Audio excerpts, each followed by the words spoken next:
Hi, you guys.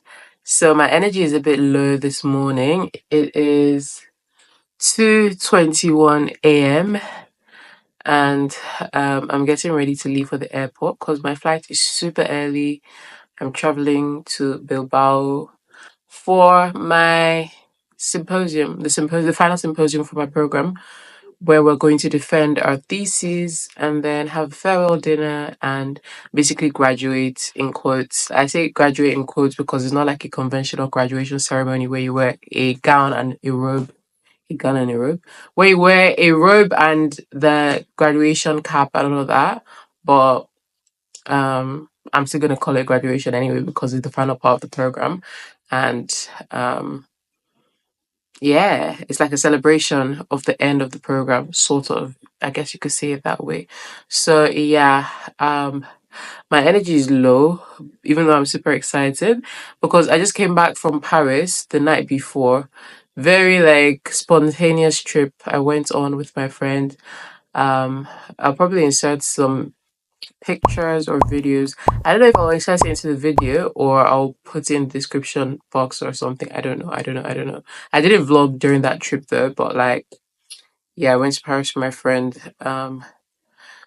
last week. I just got back. Today is Sunday. Is it Sunday? Sunday morning. I just got back yesterday on Saturday morning and I have barely slept. Baby, I napped for like a couple hours and that's it. So I'm super exhausted. I feel like when I go back to Bilbao, I'm just gonna sleep. When I go to Bilbao, not back, I'm just gonna sleep, and then regain my energy because the program officially starts tomorrow, which is Monday. So at least I have today to kind of rest. It's not a long flight as well. I think it's just about 2 hours. So yeah. The goal now is just to make it to the airport in time. And I'll talk to you guys later. There's a lot of stuff to talk about. I'm sorry, I'm really tired, so I can't really put a lot of energy into this intro. But yeah, my family is coming over, my parents are coming over, my aunt here in London is coming with me as well. I'm actually gonna go to the airport with her and it's gonna be nice to see my family and my friends as well because we've all been in different countries over this last semester, so I haven't seen some of them. Excited for that, even though I don't look it because I'm just tired. But I'm hoping that once I rest well, my energy level will come back up. Until then, see ya. Hi, you guys. You will not believe that I missed my flight, which is completely due to EasyJet's administrative incompetence. That's my analysis. I got to the airport in good time, but they just kept moving me around. I joined the queue to drop my bag, which was, by the way, a very long queue. When I finally got to the front of the queue, they were like, oh no, you need to join another queue to check in before you can drop your bag. I joined the other queue they sent me to. When I finally got to the front, they were like, oh no, you need to join another queue, blah, blah, blah. Eventually, by the time I managed to check in and drop my bag, I ran to the boarding gates, but it was already closed. I missed my flight, so I had to buy a last-minute ticket, and I ended up waiting in the airport the entire day and arriving in Bilbao at almost midnight. It was not fun. I went to the accommodation which I was sharing with my friends. They were all sleeping by the time I got there. I just got into bed and that was the end of the day. Hola chicos, I am in the beautiful city of Bilbao. It's gonna be a walking intro today because I really have not had the time to like settle down, gather my thoughts and all of that. My head is still all over the place. But anyway, I'm on my way to my university. The symposium started today and yeah. When I have time I'll talk to you guys, but I just want to say hello. And yeah, I'll see you when I get to the university. Bye.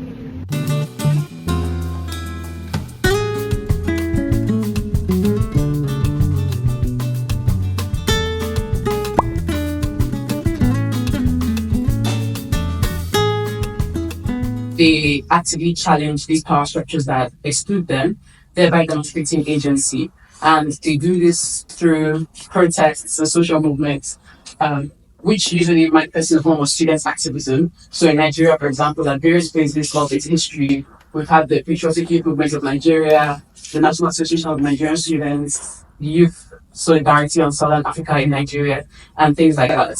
And the literature also suggests that young people prefer to participate in protests and social movements rather than the more institutionalized forms of participation, such as joining a political party or voting in elections. And this is my research question. How and to what extent have youth movements driven social and political change in Nigeria? I further broke this down into three specific questions. The first one seeks to understand the outcomes and their effects on social and political change. The second one seeks to understand the strategies used in driving these outcomes. And the third one seeks to understand what external factors have influenced these outcomes. So together, these three sub-questions will enable me to answer the overarching question of how and to what extent have youth movements driven social and political change in Nigeria. And to succinctly answer that question, I would say that through protests, social media, collective leadership, alliance building, and engagement with power holders, youth movements have driven change with regard to democratization, political inclusion, and systemic justice. As I said earlier, there's an issue between cosmetic versus systemic changes.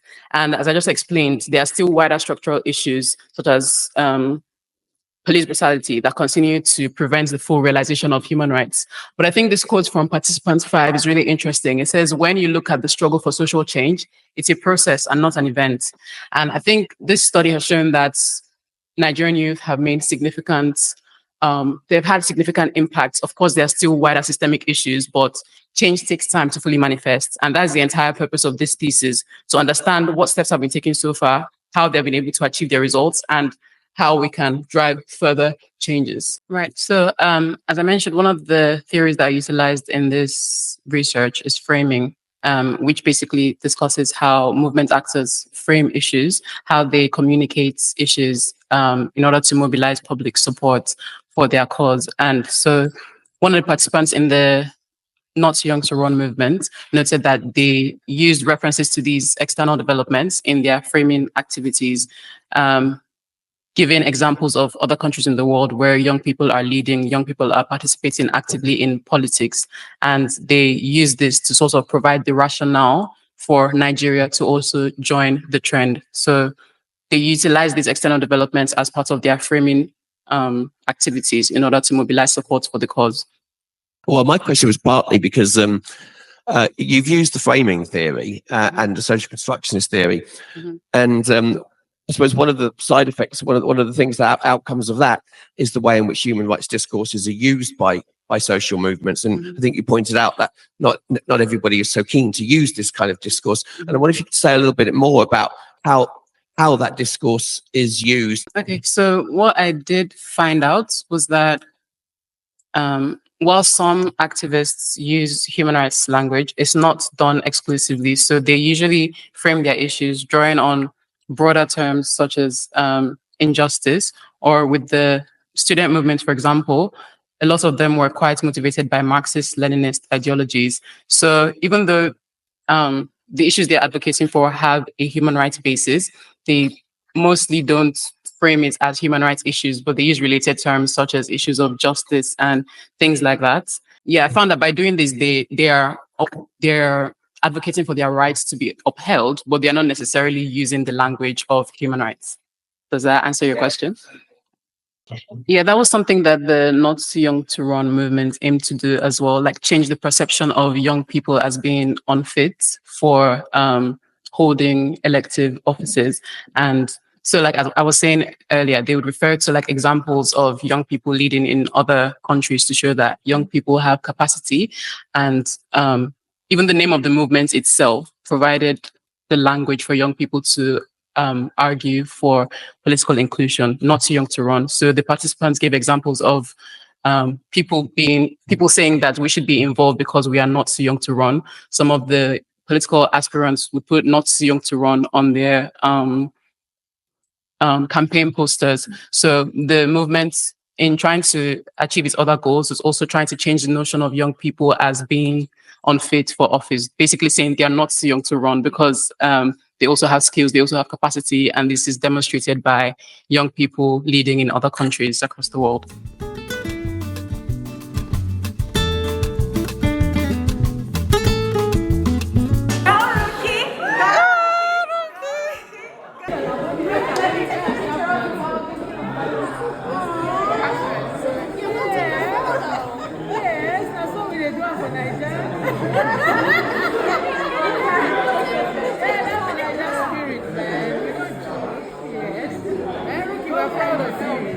Just move your come here, okay.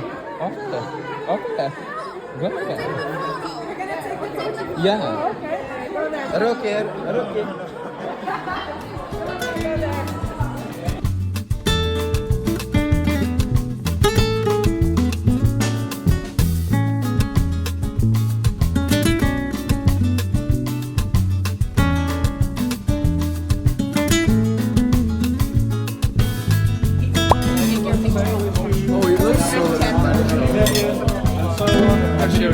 Oh, okay. I think it's good.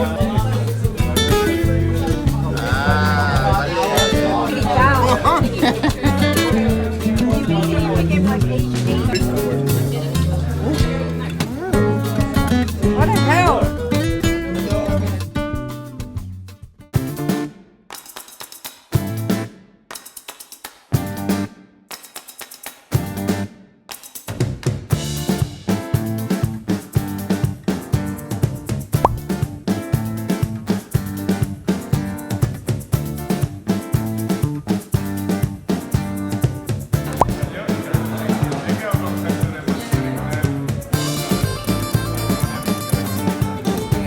Oh, okay.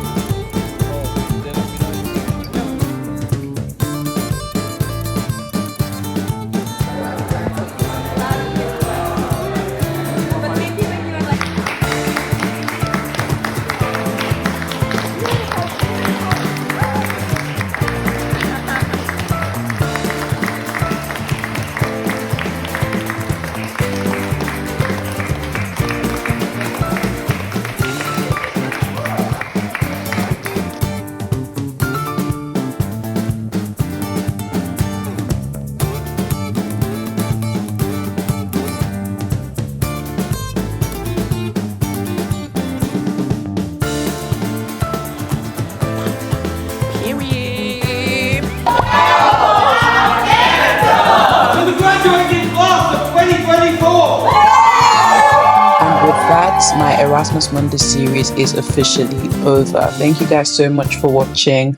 I've put a link to the entire playlist if you want to catch up on other videos. In the description box, I've also put a link to my blog post where I talk about my experience. Thank you again for watching and stay tuned for more content.